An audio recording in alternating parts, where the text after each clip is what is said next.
اس لیے تمہارے ہر قسم کی کرتوتیں کلیتاً محو کر دی جائیں گی. اتنی بدکار امت نکلے گی، اتنی ظالم امت وجود میں آئے گی کہ اس کی مثال ڈھونڈنی مشکل ہو جائے گی. پہلی کتابوں میں بھی کہیں یہ مضمون کہیں بیان نہیں ہوا.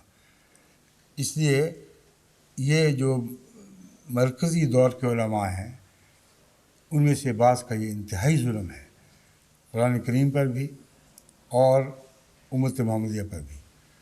اور یہی ملا ہیں آج کل جو تعلیم دیتے پھرتے ہیں کہ حضرت مسیح موعود علیہ السلام کو گالی دے دو اور باقی تمہارے گناہوں کے ہم ضامن ہیں، سب مٹا دیے جائیں گے. ابھی مجھے کل ایک خط ملا ہے ایک طالب علم کا، وہ غیر ہندی طالب علم ہے. وہ یہ کہتا ہے کہ ہمارے مولوی تو ہمیں یہ بتاتے ہیں کہ رمضان مبارک میں کوئی روزہ رکھ لو یا جو کوئی کام کر لو، یا شب برات کی بات تھی شاید، تو اس کے ساتھ تمہارے ہر قسم کے گناہ کلیتاً مٹا دیے جائیں گے، کچھ بھی باقی نہیں رہے گا.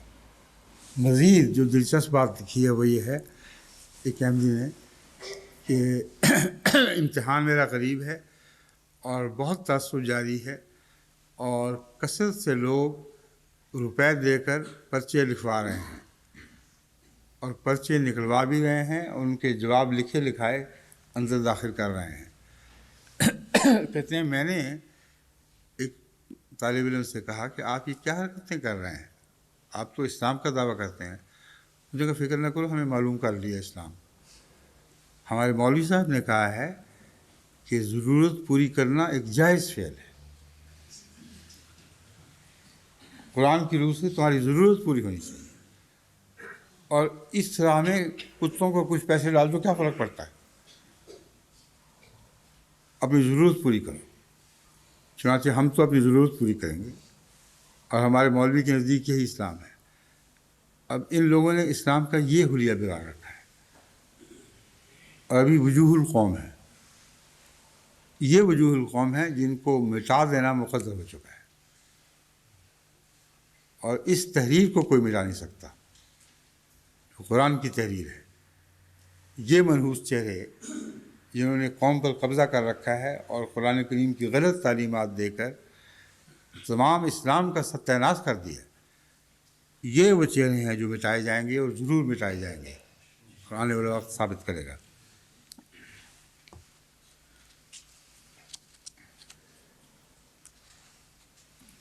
حضرت صلی اللہ علیہ وآلہ وسلم کا تو توحید باری کے لیے غیرت رکھنا اتنا عظیم تھا کہ یہ ساری باتیں جو رسول اللہ صلی اللہ علیہ وسلم کی طرف منسوب کی جا رہی ہیں، قرآن کی طرف منسوب کی جا رہی ہیں، ان کا تصور بھی نہیں باندھا جا سکتا. وہ بھی گناہ ہے.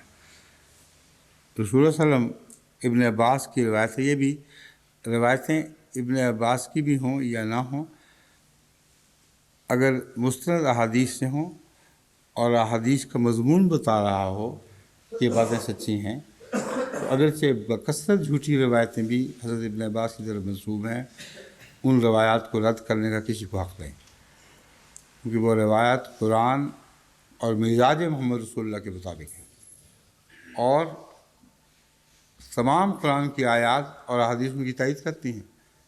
اس لیے اس سے غرض نہیں ہے کہ کس کی روایت ہے، لیکن ہم یقین رکھتے ہیں کہ یہ روایت ضرور ابن عباس کی ہوگی کیونکہ سچی روایت ہے. ابن عباس کہتے ہیں کہ ایک شخص نے رسول اللہ صلی اللہ علیہ وسلم سے کہا ما شاء اللہ و شئت، جو اللہ نے چاہا اور آپ نے چاہا. اس پر حضور نے فرمایا کہ کیا تم نے مجھے اور خدا کو یکساں سمجھ رکھا ہے؟ کیا میں خدا کے کوئی خدائی اس کی جو وہ چاہتا ہے اس میں شریک ہو چکا ہوں؟ یہ کہو فقط خدا نے چاہا. اب یہ جو مسئلہ ہے یہ بالکل درست ہے، مگر کن معنوں میں درست ہے اور اس کی تشریح کیا حقیقی ہونی چاہیے یہ بیان کرنا ضروری ہے. کیونکہ اللہ اور رسول کو جب اکٹھا باندھا جائے تو جو اللہ اور رسول چاہیں، مستند احادیث سے یہ بات ثابت ہے کہ صحابہ یہ کہا کرتے تھے کہ جو اللہ اور رسول چاہے. وہ ایک بریکٹ میں ایک محاورہ استعمال ہوتا ہے جس کا مطلب یہ نہیں ہے کہ اللہ کے علاوہ کسی خاص معاملے میں ایک رسول نے بھی چاہا اس لیے ہو گیا. وہ تمام تر تعلیمات قرآن سے تعلق رکھنے والا مضمون ہے اور اللہ رسول کو اکٹھا باندھ دیا گیا ہے. یعنی جو کچھ بھی قرآن میں بیان ہے اس کے سوا خدا کا رسول جو بھی اللہ کی طرف منسوب ہونے والی کتاب ہے اس کے سوا خدا کا رسول اپنی طرف سے کوئی بات بنا سکتا ہی نہیں.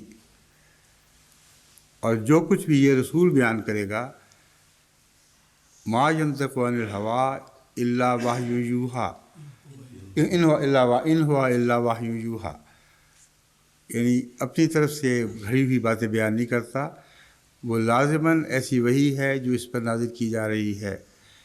یہ موقع وہ موقع نہیں تھا. اس موقع پر اس کی مثال ایسی ہے جیسے وہ کہے کہ دعا کریں میرے بچہ ہو جائے اور کہے کہ پھر جیسا اللہ نے چاہا اور آپ نے چاہا. یہ شرک ہے، ہرگز یہ نہیں کہنا چاہیے. اور اس شرک کے خلاف رسول اللہ صلی اللہ علیہ وسلم دیکھو کس طرح مستعدی کے ساتھ نبردرواں ہوئے ہیں. اپنی ذات کے متعلق بات ہے، تعریفی کلمہ ہے، لیکن بڑی سختی سے اس کو رد کر دیا ہے.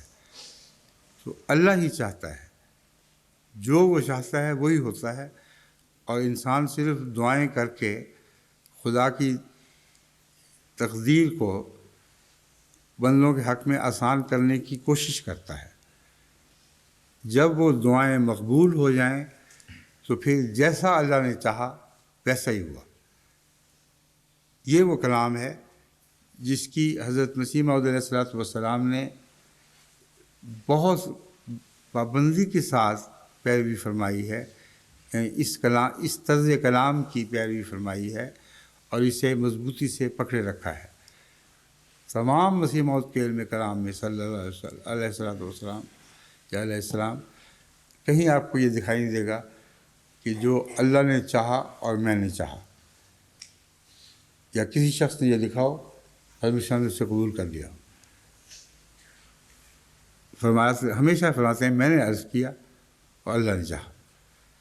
بس ان معنوں میں یہ حدیث ہے اور 100% درست ہے، اور اس کی کسی اور تعویل کی سوائے اس کے کہ جو میں نے آپ کے سامنے بیان کر دی ضرورت نہیں ہے. حضرت علی ابو طالب رضی اللہ تعالیٰ عنہ فرماتے ہیں یہ آیت قرآنی مجھے سب سے زیادہ محبوب ہے. ان اللہ لا یغفر ان یشرک بہ ویغفر ما دون ذلک لمن یشاء، کہ اللہ تعالیٰ لا یغفر ان یشرک بہ، جو اس کا شرک ٹھہرائے، اس کا شریک ٹھہرائے یا اس کا شریک ٹھہرایا جانا یہ معاف نہیں فرماتا. وَيَغْفِرُ مَا دُونَ ذَلِكَ، اور جو اس کے سوا ہے وہ سب کچھ معاف فرما سکتا ہے لمن یشاء، اس کے لیے جس کے لیے وہ چاہے. اب حضرت علی رضی اللہ تعالیٰ عنہ کو یہ آیت محبوب ہو ہی نہیں سکتی تھی اگر آپ اس کے پہلے حصے کے مصداق نہ ہوتے. اگر خود آپ نے نعوذ باللہ من ذالک خدا کا کوئی شرک کیا ہوتا یا شریک ٹھہرایا ہوتا تو آپ کیسے کہہ سکتے تھے کہ یہ آیت مجھے سب سے زیادہ محبوب ہے. یہ آیت تو سب سے زیادہ ڈرانے والی ہوتی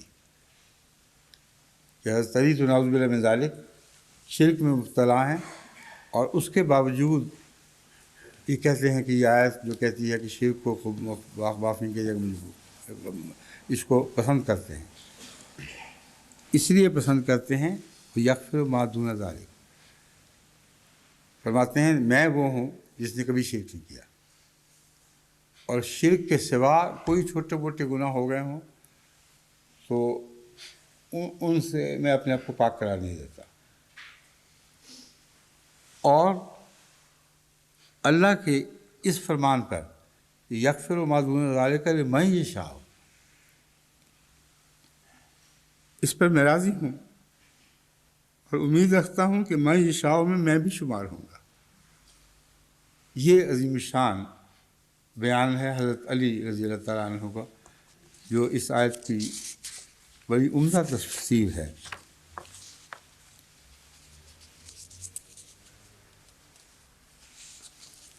اب وہی سیوطی، علامہ سیوطی، ان کے نزدیک تو یہ ترجمہ ہے کہ گویا نعوذ باللہ من ذالک، رسول اللہ صلی اللہ علیہ وسلم نے فرمایا جو ایسی حالت میں وفات پائے کہ اللہ کے برابر کسی کو نہ سمجھتا ہو، بخشا جائے گا خواہ اس کے گناہ ریت کے ذروں کے برابر ہوں۔ امت محمدیہ کو کھلی چھٹی مل گئی کہ اتنے گناہ کریں جو ابھی تک نہیں کر سکے، ریت کے ذروں کے برابر گناہ کریں، یعنی ساری دنیا کے گناہوں سے بھر دیں، اور یقین رکھیں کہ اگر وہ لا الہ الا اللہ پڑھتے ہوئے جان دے گا تو بہت کافی ہے۔ حالانکہ مرتے وقت کا لا الہ الا اللہ کچھ بھی اس کے حق میں کام نہیں آتا، مرتے وقت کا لا الہ الا اللہ اس کے خلاف گواہ بنایا جائے گا، اس وقت لا الہ الا اللہ کہنے کا وقت گزر چکا ہوتا ہے۔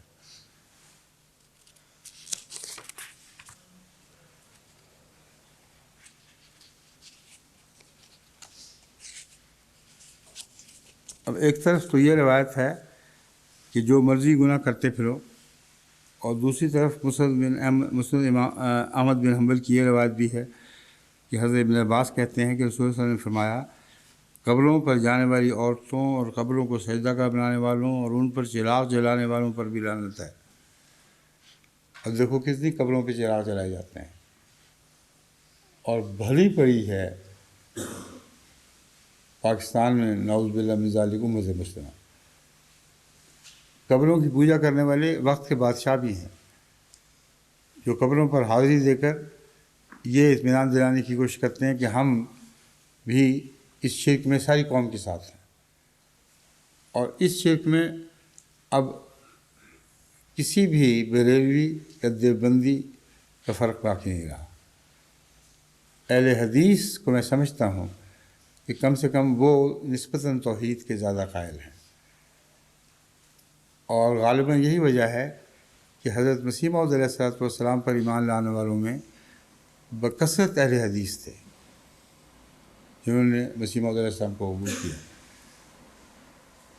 اب بھی اہل حدیث میں اگر آپ ان کو چھان پھٹک کر دیکھیں، ان کا توحید سے تعلق باقی سب فرقوں کی نسبت زیادہ ہے، اگرچہ ہمارے دشمن ہیں لیکن جو ان کی خوبی ہے وہ ہمیں تسلیم کرنی پڑتی ہے۔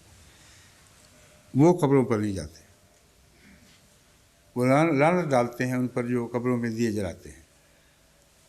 اب یہ لوگ جو ہیں یہ لا الہ الا اللہ پڑھتے ہیں،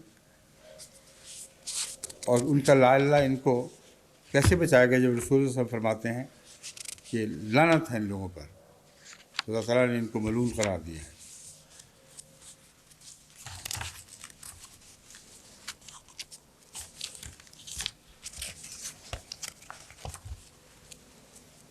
امام راضی کہتے ہیں کہ اس آیت پر اگر گہرا غور کیا جائے تو پھر مذہبی اصطلاح میں یہود کو بھی مشرک قرار دینا پڑے گا۔ اب یہ استدلال بڑا دلچسپ نکالا ہے انہوں نے۔ وہ یہ کہتے ہیں کہ آیت بتاتی ہے کہ شرک کے سوا ہر امر بخشا جائے گا، ٹھیک ہے، اور یہ آیت بتاتی ہے کہ یہودی بخشے نہیں جائیں گے، اس کا مطلب وہ مشرک ہیں، اور اگر مشرک ہیں تو پھر اہل کتاب کیوں کہا جا رہا ہے ان کو؟ قرآن مشرکوں کو اہل کتاب کہہ رہا ہے، یہ ایک الگ جھگڑا شروع ہو جائے گا اور اس کی گہرائی میں جانا پڑے گا۔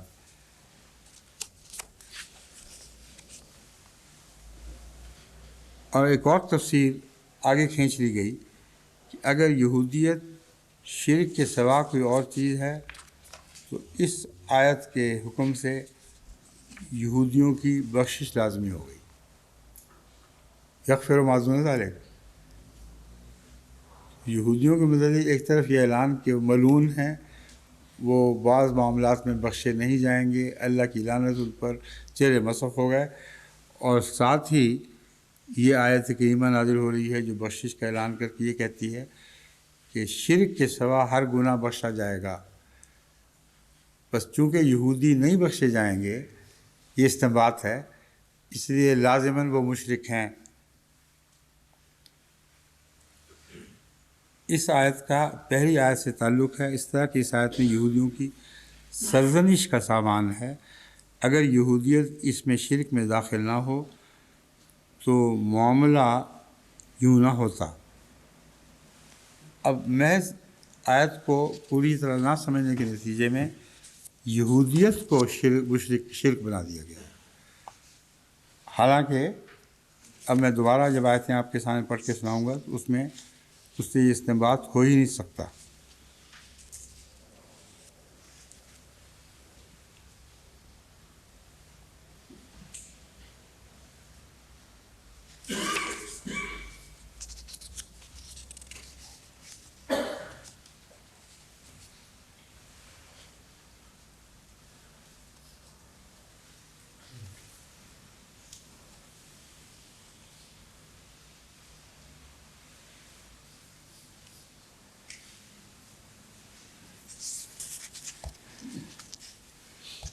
ابن کثیر نے اپنی تفسیر میں یہ نقطہ بیان فرمایا ہے کہ اس آیت کے مضمون میں دھوکہ لگ سکتا ہے، یعنی بعض غلط فہمیاں پیدا ہو سکتی ہیں۔ کہتے ہیں اس سے زیادہ واضح اور قطعی آیت یہ ہے، قل یا عبادی الذین اسرفوا علی انفسہم لا تقنطوا من رحمت اللہ ان اللہ یغفر الذنوب جميعا۔ اے میرے بندو، الذین اسرفوا علی انفسہم، جنہوں نے اپنے نفس پر کسی قسم کی زیادتی کی ہو، اور اس میں شرک بھی شامل ہے اور ہر قسم کے گناہ جو اپنے نفس کے خلاف ہوتے ہیں مداخل ہیں۔ لا تقنطوا من رحمت اللہ کی رحمت سے ہرگز مایوس نہ ہو۔ ان اللہ یغفر الذنوب جميعا، یقیناً اللہ تعالیٰ تمام گناہوں کو اکٹھا بخش دیتا ہے۔ لا تقنطوا من رحمت اللہ سے اور ان اللہ یغفر الذنوب جميعا سے انہوں نے یہ چیز نکالی ہے، یعنی توبہ شرط ہے۔ یہ اس آیت سے نکالنے کی مجھے وجہ سمجھ نہیں آ سکی۔ توبہ کا شرط ہونا تو قرآن کریم میں ہر طرف پھیلا پڑا ہے، اس کثرت سے بیان ہے توبہ کا، توبہ نصوحہ کا بیان ہے، ایسی توبہ کا جو گناہوں کو چاٹ جائے، ختم کر دے گی، کہ مجھے سمجھ نہیں آ رہی کہ علماء ان آیات سے توبہ نکالنے کا مفہوم کیوں نکالتے ہیں۔ ان آیات کی روشنی میں اس آیت کا ترجمہ کریں جن کا توبہ سے تعلق ہے اور وہ قطعیت کا حکم رکھتی ہیں۔ وہ ایسی آیات نہیں ہیں جن کو آپ مبہم آیات قرار دیں، محکم ہیں، متشابہ آیات نہیں ہیں۔ ان محکم آیات کی کو ملا دیں اس آیت کے ساتھ تو مضمون بالکل کھل جاتا ہے، کسی گھبرانے کی ضرورت نہیں اور غلط ترجموں کی ضرورت نہیں۔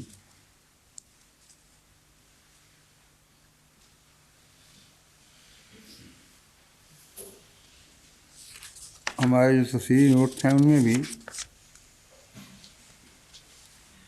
ایک بہام حضرت مسیح علیہ السلام کا ترجمہ بالکل سادہ، صاف، کھلا کھلا ترجمہ ہے۔ خدا ہر ایک گناہ بخش دے گا جس کے لیے چاہے گا، پر شرک کو ہرگز نہیں بخشے گا۔ جس کے لیے چاہے گا جو ہے، یہ ہے اصل بنیاد۔ اللہ تعالیٰ کسی کے لیے بے وجہ کوئی بات نہیں چاہتا۔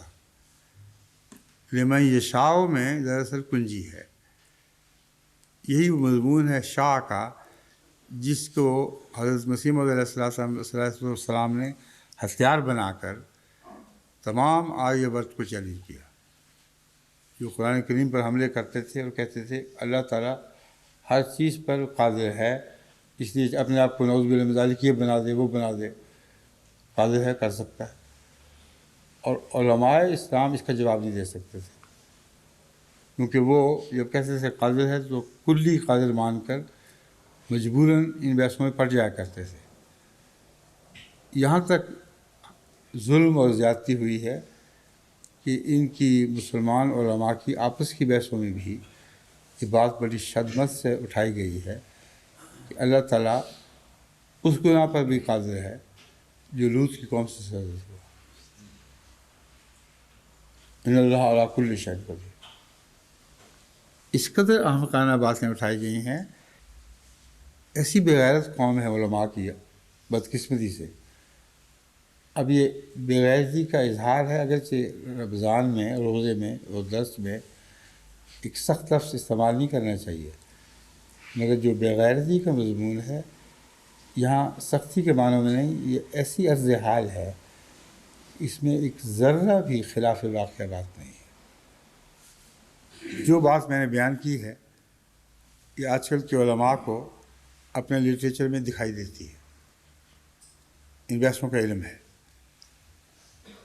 اور کیوں ان کے خلاف نہیں اٹھتے. اگر نہیں اٹھتے تو دین کی غیرت نہیں دکھا رہے.